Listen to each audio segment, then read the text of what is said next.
This is the Lone Crater YouTube. We hope this video helps. In this video, I will explain how to file a complaint against an RTO office.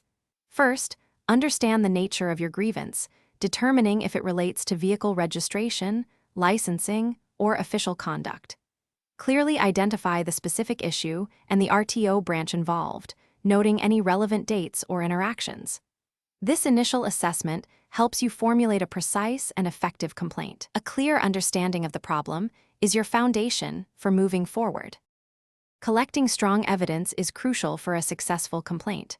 Compile all relevant documents, including copies of application forms, payment receipts, and any official correspondence.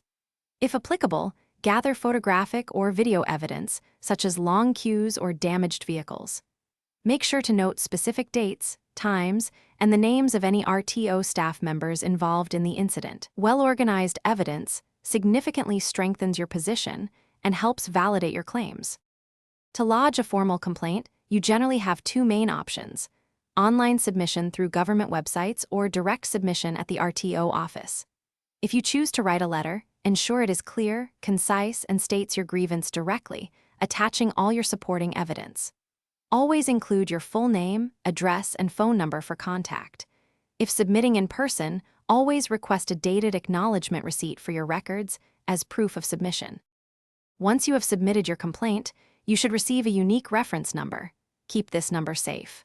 You can use this reference to track the status of your complaint, often through the same online portal where you submitted it, or by contacting the RTO office's designated helpline.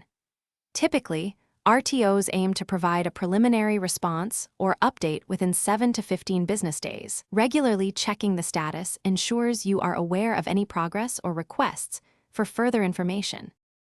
Thanks for watching. Consider subscribing if we helped you.